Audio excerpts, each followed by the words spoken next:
My son! A child. Is it his? Monsieur le Marquis, it is a pity, yes. Here. Take that, and think of the injury you may have done to my horses. Killed my son! My husband died of want, Monseigneur. Many more will die. Can I feed them? Monseigneur! Monseigneur! A Tale of Two Cities by Charles Dickens. Episode 4, Beginnings.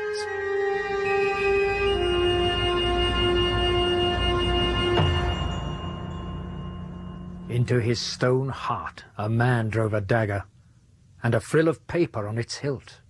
Drive him fast to his tomb. This from Jacques. And in France, the farmer, Death, had already set apart the wood to be his tumbrils, the tumbrils of the Revolution.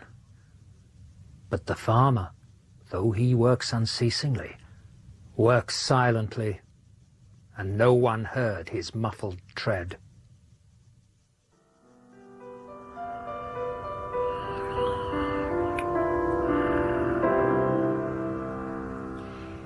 Beautiful, my precious. Oh, Miss Manette, you play beautifully. I wish I had more time for music.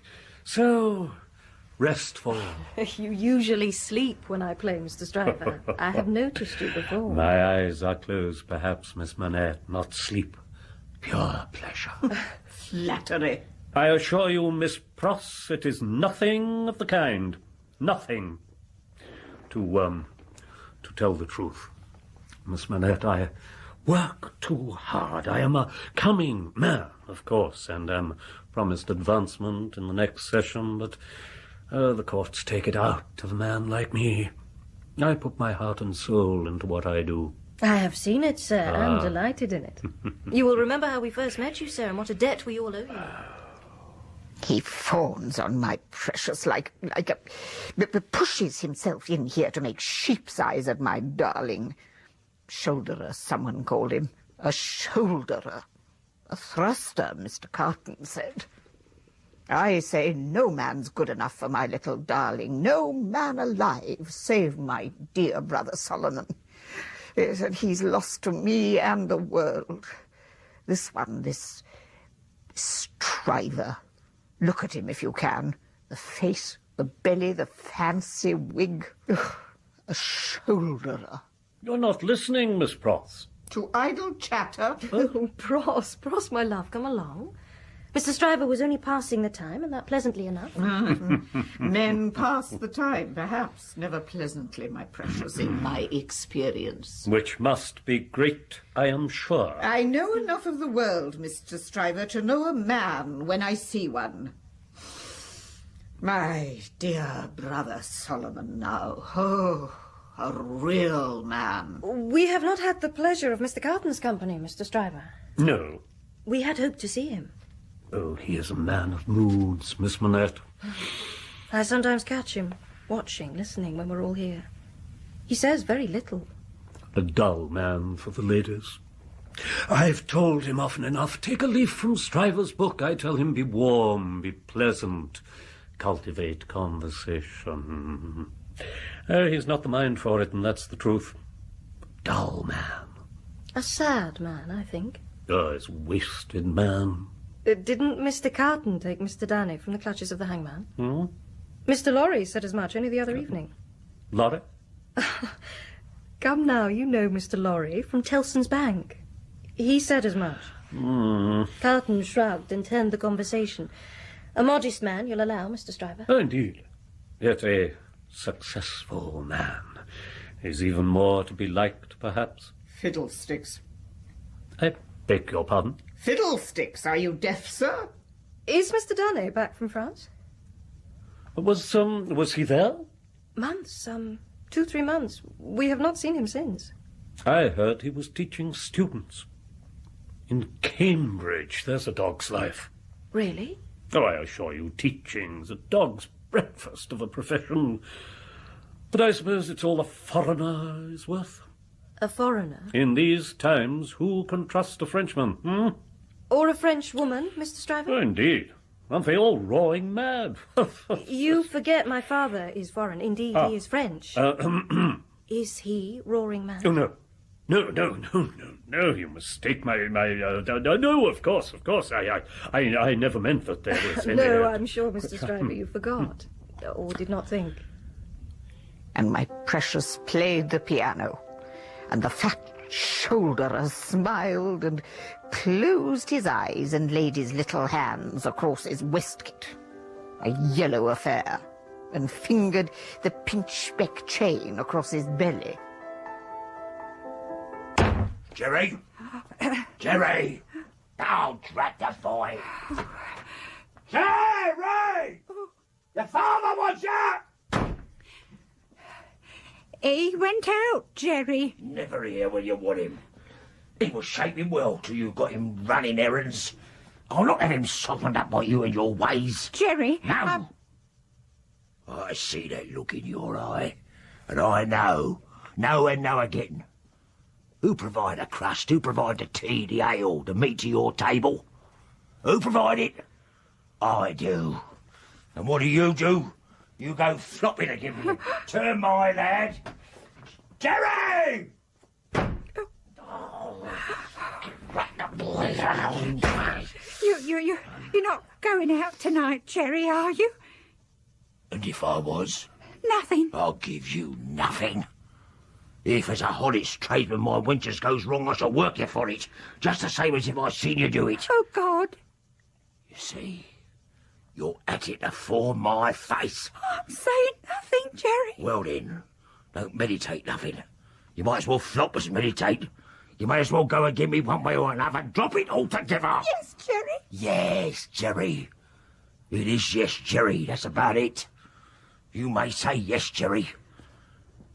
Well, my tea. Oh, it's stewing in the pot. It's here, Jerry. Oh, I don't drink it from the spout, do I? Not a savage, am I? I tell you, I've got a connection, as we call 'em at Tellson's Bank. A client a-seeking and a-looking, and I tell you I may go fishing. Fishing, Father? Where you been? I called you. Where you been, young Jerry? Fetch a pie. Mother said to fetch a pie. Oh, yeah. Made of money, of course. Fetch a pie. And what with? Except what I bring in on my lad here. Helping old ladies over the road and holding horse from time to time and making of errands. Well, it's not enough, is it? But you do flop again me. And what then? No pies for the lad, no pies for you, nothing. I just wish that you would... Don't wish. Why, I might go fishing in a few nights. Can I come, Father? No, you mayn't. I am a-going, as your mother knows, with friends. Particular friends. When I go fishing. Your fishing rod gets rather rusty, doesn't it, Father?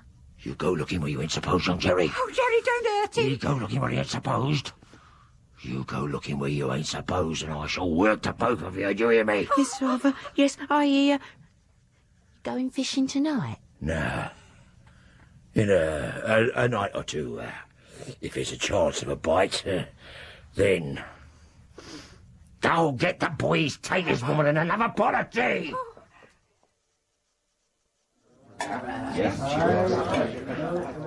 Mad.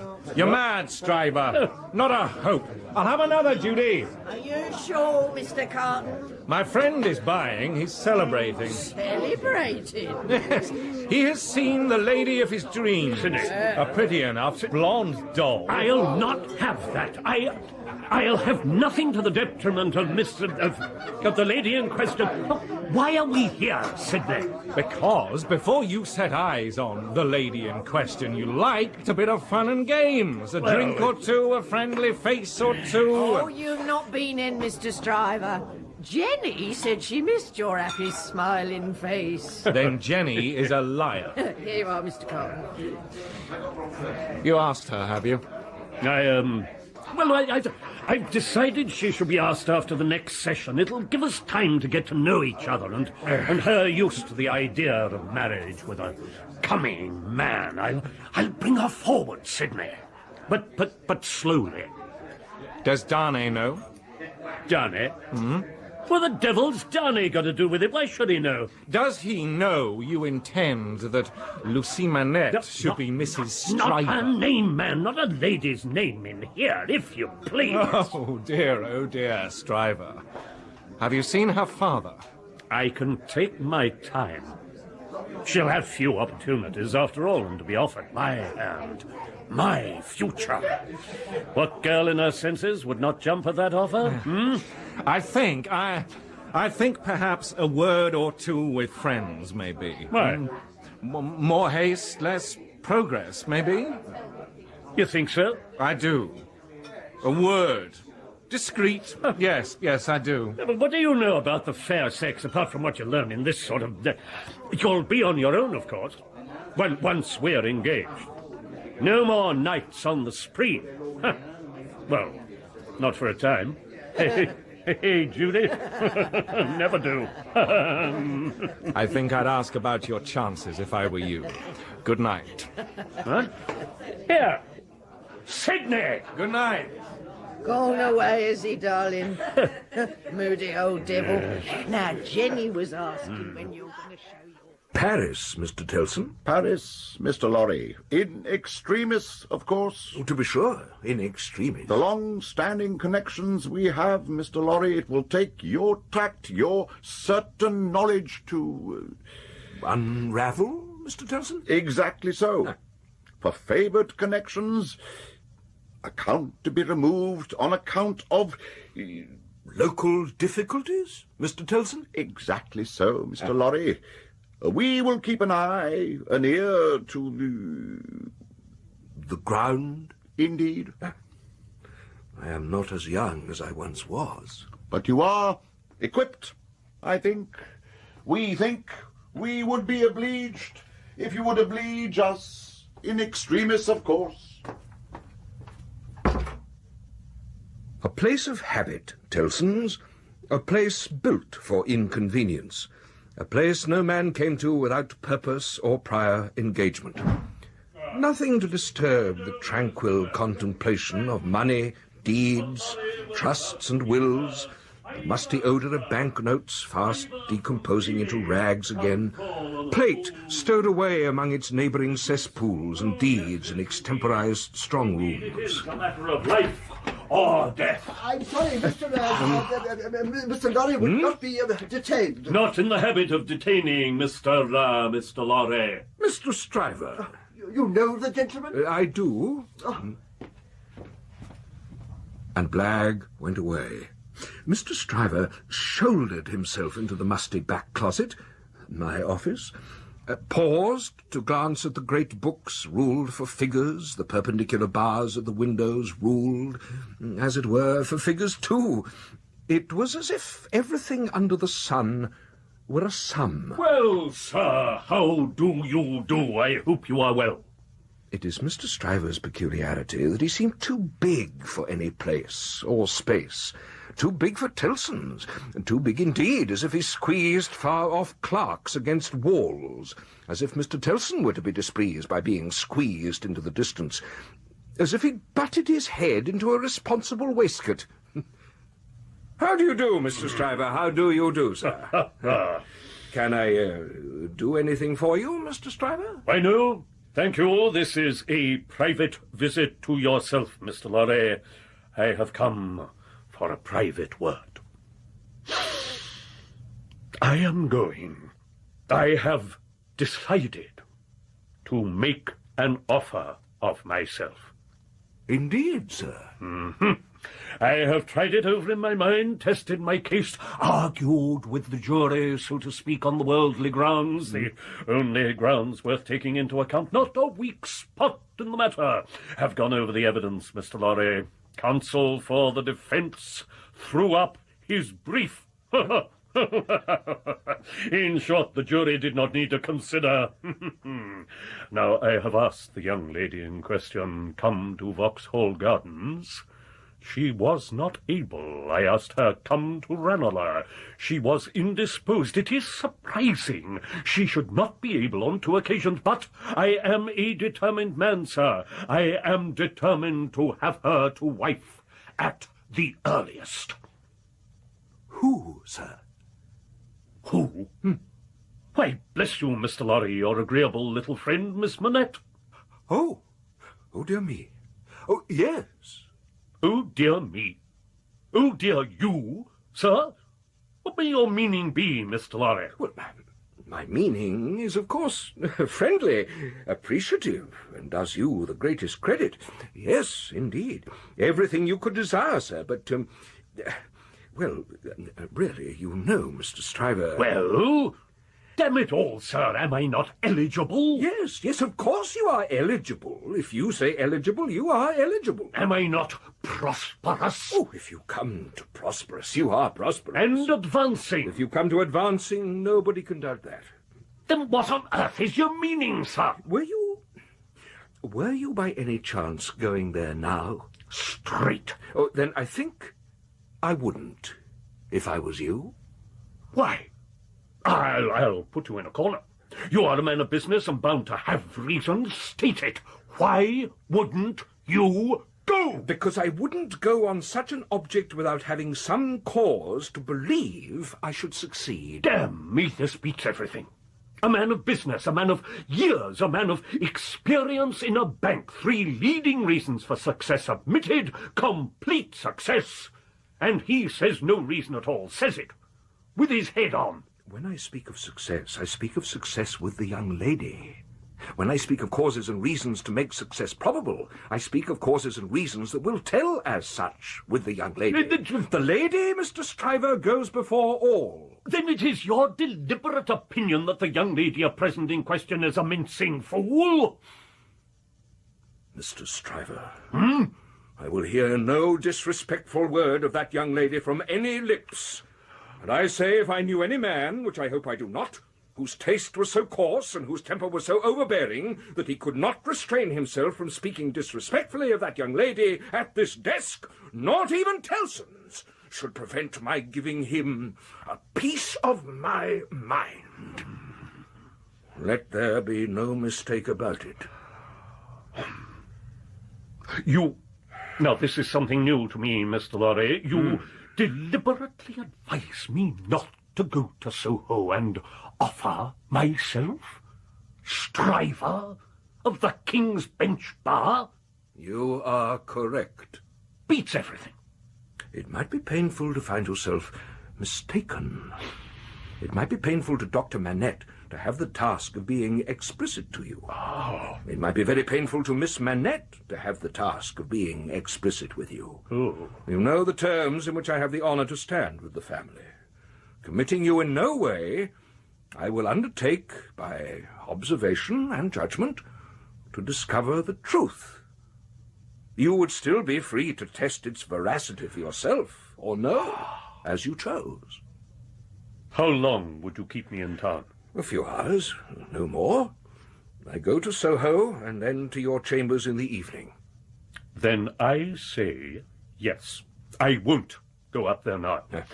I'm not so hot upon it as it comes to that. I shall expect you to look in tonight. Good day. And he turned and burst through the bank. 2 ancient clerks had the utmost difficulty in standing against the concussion of air caused by his exit. The venerable and feeble old couple were always seen by the public in the act of bowing, and there are those who say they bow a customer out and keep on bowing until another customer arrives to be bowed in, and out again.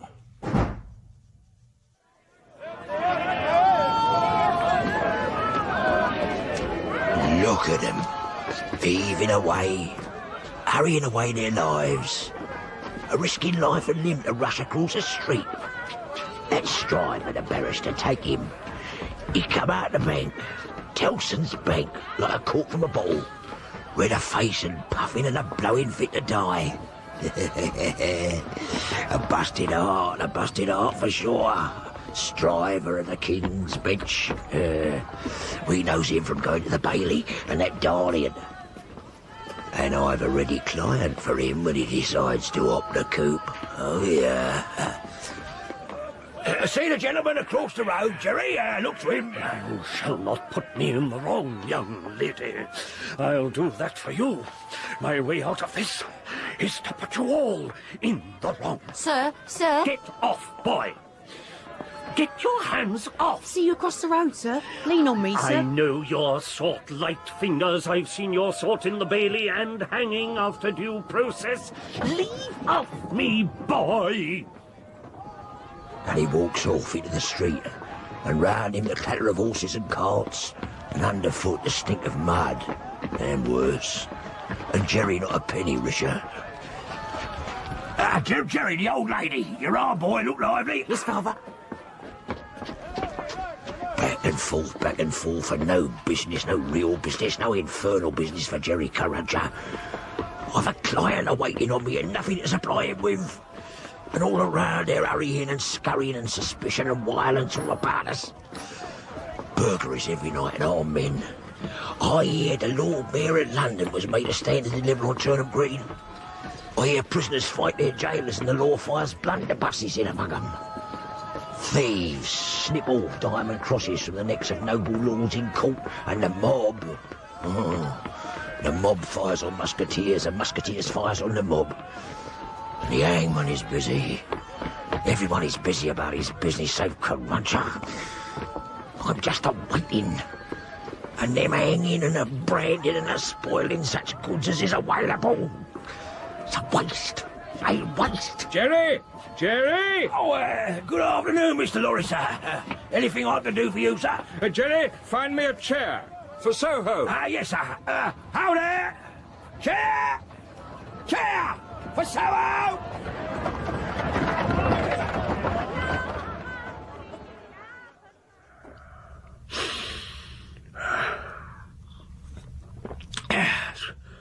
Good of you to call, Lorry. I forget exactly what, I promised. I have been to Soho. Yes, indeed. Oh, is the wine to your taste, Mr. Lorry? It's a fine bottle. I have a little man in St. James. Very brother. It is, yes.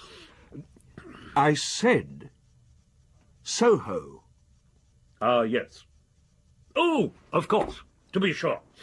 What am I thinking of? And I have no doubt that I was right in the conversation we had. My opinion is confirmed, and I reiterate my advice. Oh, I assure you that I am sorry for it on your account and sorry for it on the poor father's account. I know this must always be a sore subject with the family. Let us say no more about it. I don't understand you, Mr. Stryver. I dare say not. No matter, no matter. But it does matter. No, it doesn't. I assure you it doesn't. Having supposed there was sense where there is not sense, and a laudable ambition where there is not laudable ambition, I am well out of my mistake and no harm done. But surely... Excuse me. Young women have committed similar follies before and have repented them in poverty and obscurity, often before. Mr. It Stryver, is hardly necessary to say that I could have gained nothing from it. My loss is not my loss, to tell the truth. Oh, there's no harm done at all. I have not proposed to the young lady, and between ourselves I am by no means certain on reflection that I should ever have committed myself to that extent. I had thought Mr. Lorry, that you were... you cannot control the mincing vanities and giddinesses of empty-headed girls. You must not expect to do it, Mr. Lorry, or you will always be disappointed. Now, pray say no more about it. I regret it. On account of others, I am satisfied. On my own account, I am obliged to you for your advice. You were right. It would never have done.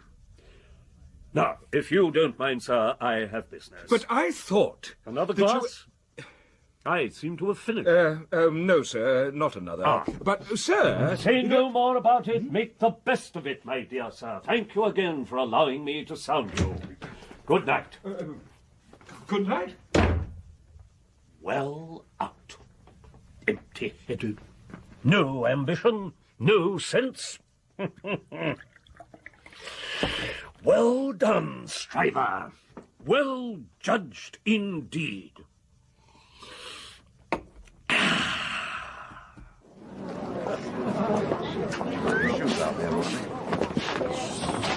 You see it all.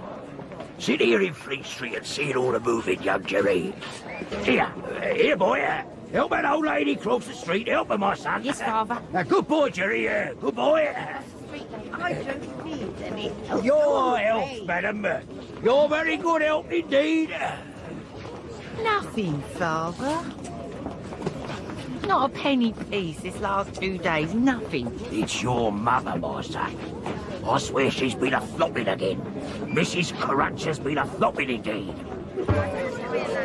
Here, Jerry, it's a burying. It's a burying. Oh, Father, it's a burying, yeah! What did I do? What do you mean? What are you roaring at? What do you want to complain to your own father, you young ripmate? This boy's getting too many for me. But, Father... Who roaring? Even as who roars. Don't let me hear no more of you, or you shall feel some more of me, do you hear? I weren't doing no harm. Robbie, I won't have none of your no arms. Get atop that there seat and look at the crowd.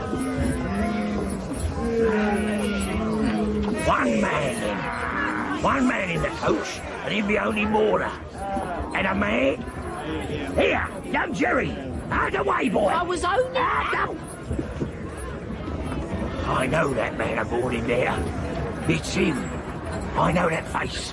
I know that face. Who is it then? I don't know, mister. Spies. Spies! Who is it? Dunno, friend. Spies! Informers! Spies! It's a Bailey spy in a box, mister, if you want to know. Name of? Clive. Roger Clive. You know him? Me, sir? Oh, no, sir. No, a Bailey spy and informer, never. I thought you said you knew him. I saw him there, the one in the carriage, at the Bailey. Oh. Offer testimony. Laid bare he was. Destroyed he was. Dead, is he? Him in the coffin is, I hope. As mutton. Can't be did enough for me. Have him out there. Come on, get him out. Pull him out here. See him in the coach. Get him out. Get him up there. No. Not me. Boston. Barsad, I know him. Barsad's the name. And he's scuffled out their hands and left behind a cloak and his hat and his long hatband and a white pocket handkerchief and other wares. They run him ragged, and the tradesmen shut up their shops for fear of riot. And then... What are we going to do then with the stiff? Bury him. Here, get in the coach. We'll take him to his grave and plant him. I'm with ya. Going for the ride, my son. Tell your loving mother I'll be a little bit late. Tell her I'm planning a bit of fishing. Anyone got a wet? The undertakers was well persuaded by the proximity of the river and not wanting a bath. We had a chimney sweeper driving the hearse, advised by the regular driver. Easy now, mate. My horse isn't used to this. Go on, get up with them nags. A pieman drive the mourner's coach, and that was filled to busting with men inside and on the roof. And with starting and stopping and a drink here and a pipe there, and the songs we sung. Well, that spy was getting a burying he never bargained for. And Barsad saved himself a few tears. After he was buried, they went home, plundering public houses and pulling down area railings and summer houses and such. And then a rumour got about that the guards was a-coming. Oh, but perhaps they never did. But the mob went home. I, had business, of course. It's very good of you, sir. Very kind indeed, and appreciated. Thirsty work, undertaking. Yes, it is. Yeah, and, the graveyard is, shut up, is it, nights? Yes, it is, yes. Against the resurrection men. Oh, I'm glad to hear it. An implanted not too far from the wall, I seen. Still, he'll be safe enough where he is, eh? Drink up, friend. Come in. Miss Manette, I was told you were not engaged. I see you are. You're sewing. If you would rather be... Mr. Gardner, how nice of you to call. Bit informal. I was passing and thought I might be... May I sit down, Miss Manette? Of course, sir, please.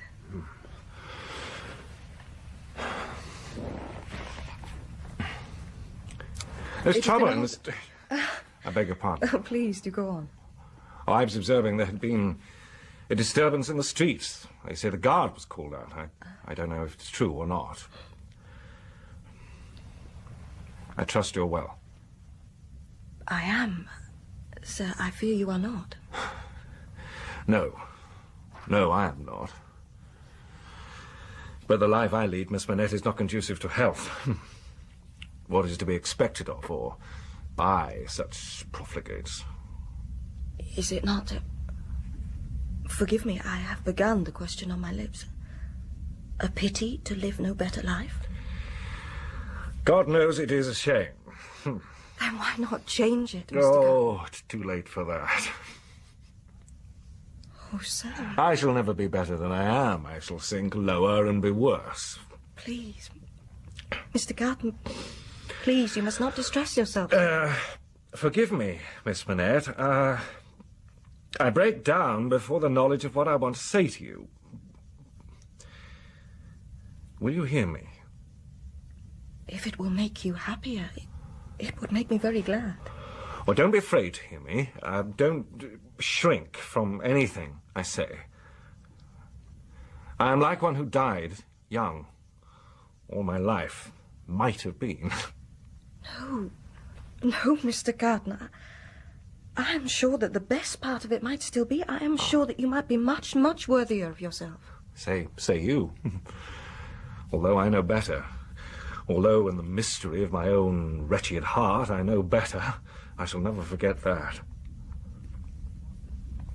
If it had been possible that you could have returned the love of the man you see before you, please, a wasted, drunken creature of misuse as you know him to be, he would have been conscious this day and hour, in spite of his happiness, that he would bring you to misery. Sorrow and repentance blight you, disgrace you, pull you down with him. Now, I know you can have no tenderness for me, and I ask for none. I'm even thankful that it cannot be. Can I in no way repay your confidence? I know this is a confidence. I know you would say this to no one else. Oh, I know, no. To no one.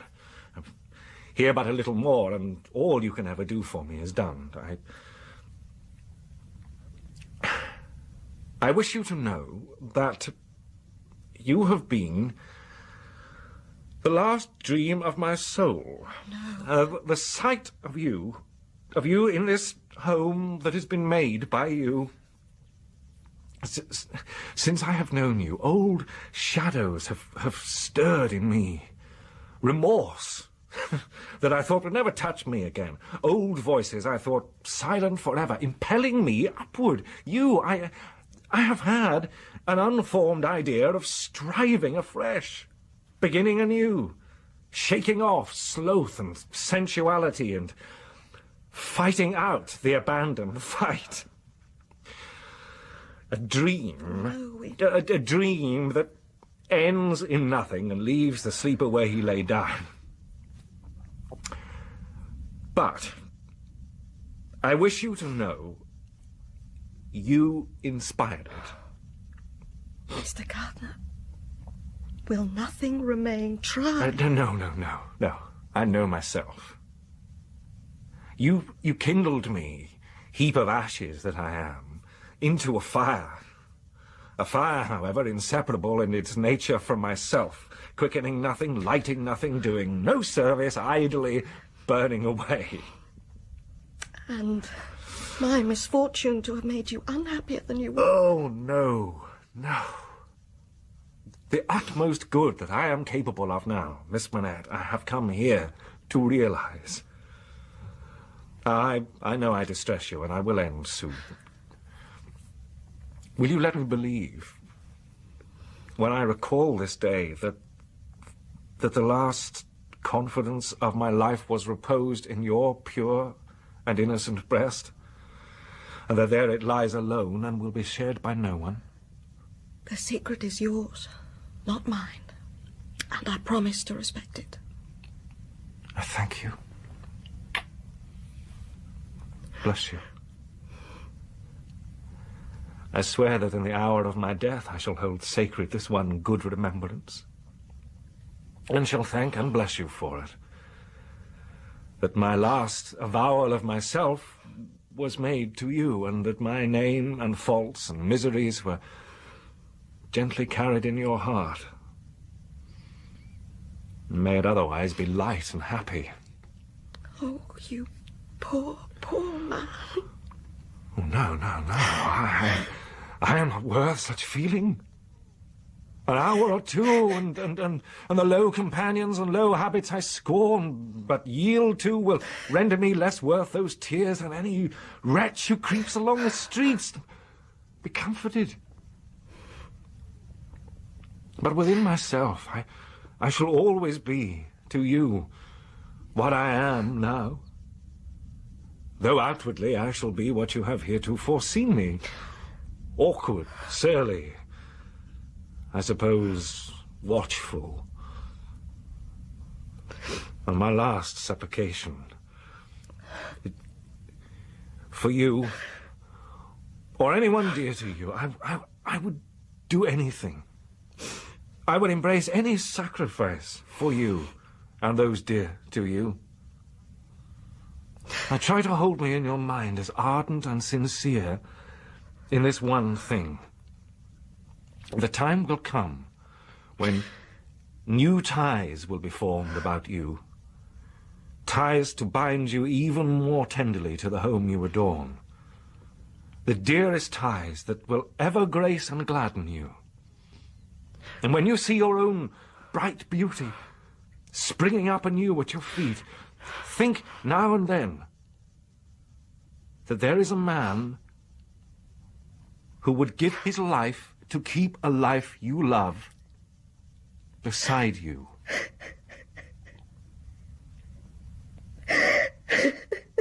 Farewell. Bless you.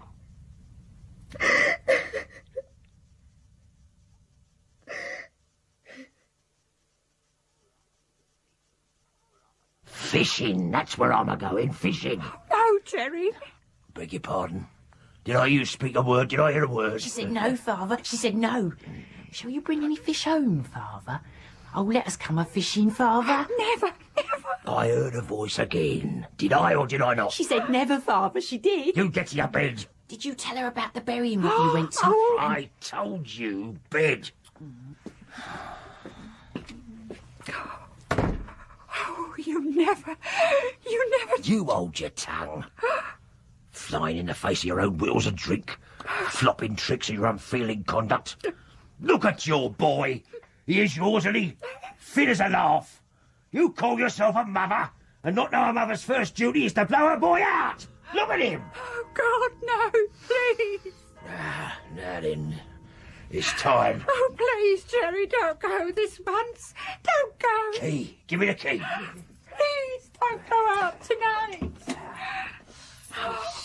Crowbar, chain, rope, fishing tackle, you see, my dear.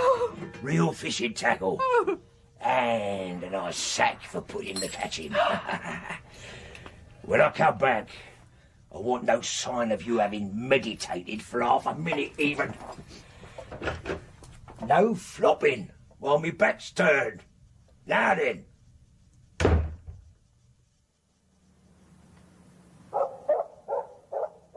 I didn't sleep. I didn't undress. I followed him this time. I wanted to watch him a-fishing. He met two more fishermen after about half an hour of walking away from the river. Free on them. And coming on top of a brick wall and iron railings, I seen him. He went over the gate, and then the others. And they began fishing.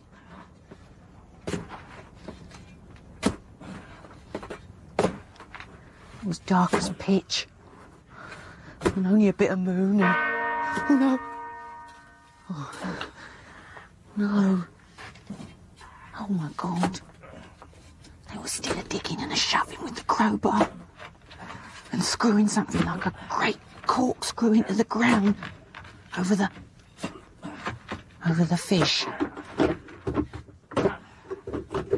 And they took the lid off the coffin. Oh, no. No.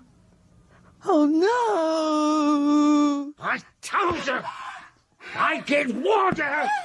I told you! No playing at me! I warned you! It's not my fault. It ain't my fault, Jerry. You oppose yourself to the profit of this business, and me and my partners suffer. You was the honour and obey. Why the devil don't you?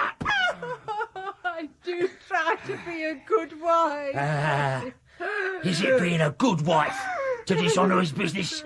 Is it obeying your husband to disobey him on things vital, subject of his business? You hadn't aimed to that dreadful business then, Jerry. It's enough for you to be the wife of a honest tradesman and not to occupy your female mind with when he took to his trade or when he didn't. A honouring and a obeying wife with his trade alone. You call yourself a religious woman. If you're a religious woman, give me an irreligious one. You had no more natural sense of duty than the bit of this here River Thames as of a pile. And likewise, it must be knocked into you.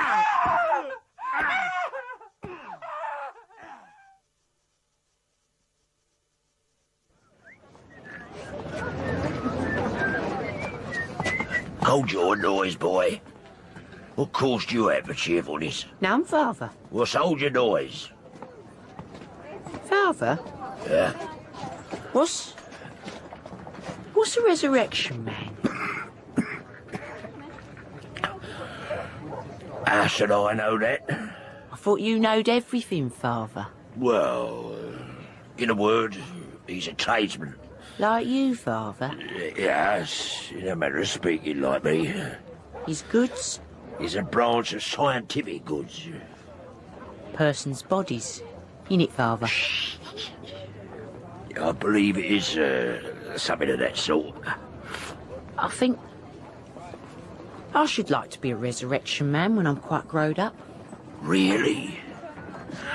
Well, it depends, son. Develop your talents. Never say no more than you can help to nobody. And there's no telling at the present time what you may not come to be fit for. Bust me. There's hope yet in the boy. A blessing to you he'll be, Jerry. And a recompense for his mother.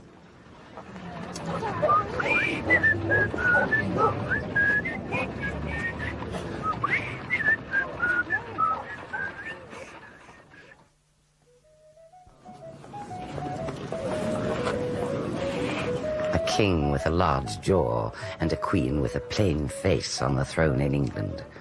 On the throne in France, a king with a large jaw and a queen with a fair face. To the lords of the state, preservers of loaves and fishes in both countries, it is clearer than the wine we sell that things are settled forever. And in the belly of the beast a smouldering fire, burning in the dark, hidden in the dregs, burning. And plenty drink that wine from morning to night, here. Plenty talk in whispers behind hands, slink in and out our door, and I watch them, I know them. There are those come without a sou to their name, and they're as welcome as if they'd enough to buy a barrel. They swallow talk in place of drink, greedily. And there are some I don't know. No one knows. And we have a sign, agreed. And no one talks beyond, good morning, how's the child? Are your legs better? No more. Loose tongues wag themselves to death in France. Good day, gentlemen. My friend here is thirsty. Wine. It is bad weather, gentlemen. Bad. And two of the company slip away. My wife. My friend has travelled a long way. a road mender from the country. Jacques, Madame Defarge. Drink the wine, friend. Thank you, madame. I met him by accident. A day and a half's journey out of Paris. He doffed his blue cap to the company this man called Jacques, and took bread from the breast of his blouse, coarse dark bread, and ate it with the wine. And another slid away from the company and out. If you've finished, friend. Thank you. Come along, then. Bring your bread. You will see the apartment I told you you would have for the night. They went together to a room in which a white-haired man had made shoes one time. No white-haired man now, but 3 others. Jacques 1, 2, 3. This is the witness. Met by appointment with me, Jacques 4. He will tell you what he has seen. Speak, Jacques 5. Where to start, monsieur? At the beginning. A year ago this summer I saw him, under the carriage of the Marquis, hanging by the chain under his carriage. I only saw him by chance. I was asked later by the Marquis's men what I saw. I told them I never saw the man before, but he was tall as a spectre. You should have told them a dwarf. What did I know? The deed was not then done. Neither did he ask me, confide in me. The Marquis's men demanded, and I gave nothing. He is right enough, Jacques. Go on. The tall man was lost and sought many months. 9, 10, 11, more. I'm again at work on the hillside, and the sun is again about to go to bed, and I'm collecting my tools to go down to my home in the village, where it is already dark. 6 soldiers come over the hill with him, bound in the middle of them, tied. I see them pass, and he sees me, and knows me. And their shadows march like giants over the hillsides, and to me he makes no sign. His arms so tight bound they swell, and he is lame and falls, and they drive him on. And he went on, and the village sees the prison gate open in the darkness of the night and swallow him. And the village whispers by the fountain, and then sleeps and dreams of that unhappy one in the prison on the crag, never to come out except to perish. I see him the next morning in a cage, bound arm and leg. He watches me like a dead man. Go on. He stayed for some days in the cage, and then... they say in the village he will not be executed. The man was enraged and made mad by the death of his child. Monsieur the Marquis was out of favour in the court. The village says the king has been presented with a petition. Oh, what do I know? Is it possible? Defarge, who you see, risked his life, ran under the king's horses and presented the petition to the king. It is true. The petitioner was struck by the guards, beaten to the ground, but the king took the petition. Yes, well, at the fountain, old men talk of hands burned off, wounds made in his arms, breast and legs, and into the wounds will be poured boiling oil, melted lead, resin, wax, sulphur. Who knows? Could it be done? It was done to a prisoner called Damien in the open streets in the open day here in Paris, and the ladies of quality and fashion watched to the last. He still breathed when he had lost 2 legs and an arm. It was done. It was done. Long live the devil. Go on. They hanged him over the fountain. A gag in his mouth made him look as if he laughed. It was tied so tight.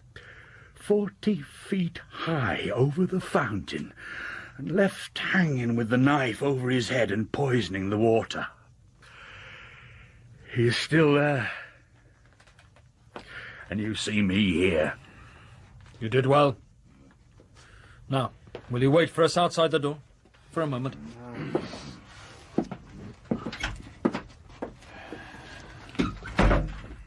How say you? To be registered? How say you, Jacques? To be registered as doomed to destruction. Magnificent. The chateau and all the race? The chateau and all the race. Extermination. Are we sure the register is safe? Knitted by my wife. Knitted in her own stitches and her own symbols. Plain to her as the sun. It will be easier to erase himself from existence as for any of the family of Monsieur le Marquis to be erased from that register. Trust Madame Defarge.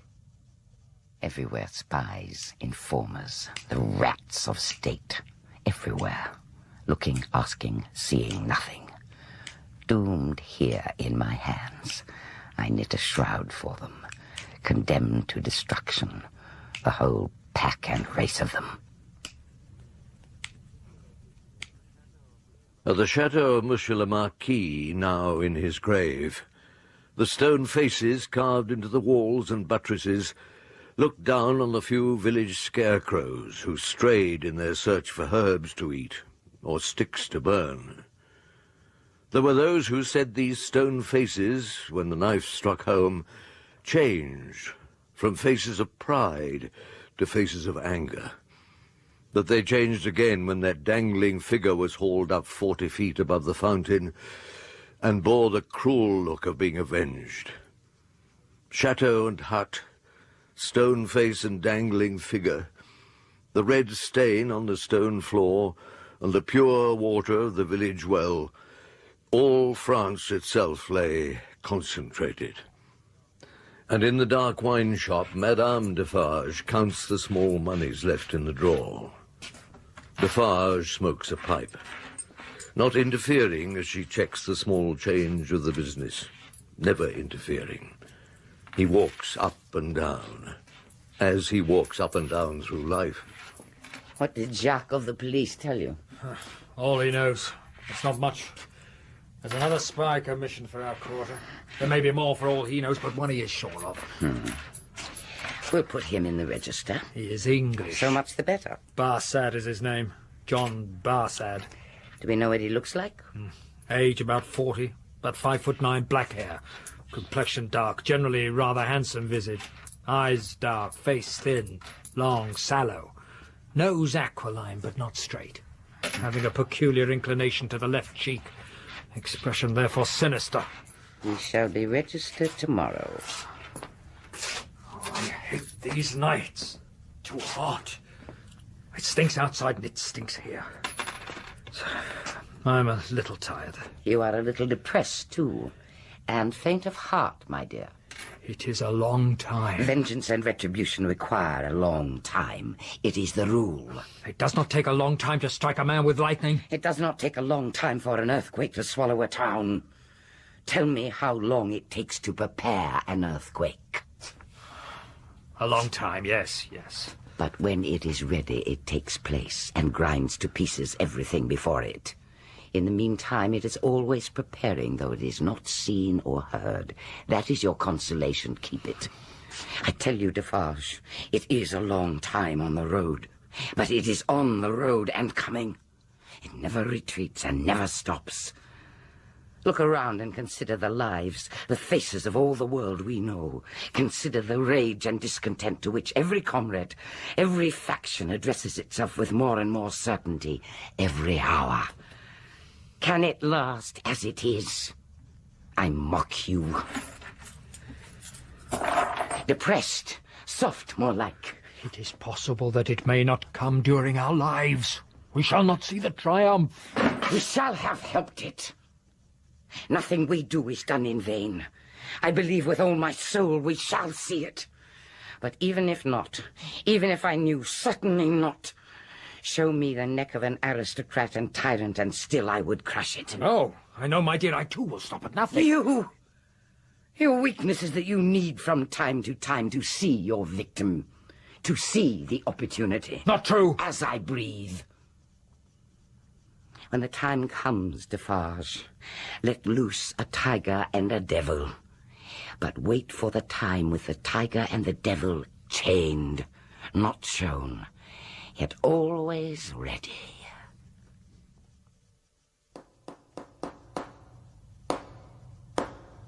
No name. 100 and... No tower. Confused. 105.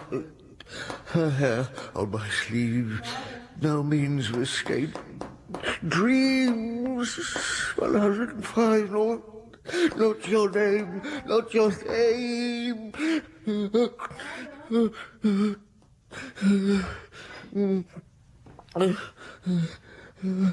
Dear, it's all right, Father. Go back to sleep. A dream, a nightmare. It's all gone now. I'm here. I'm here. I lost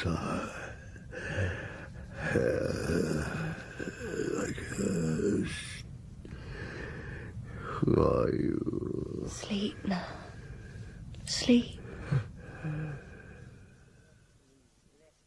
Let loose the tiger and the devil.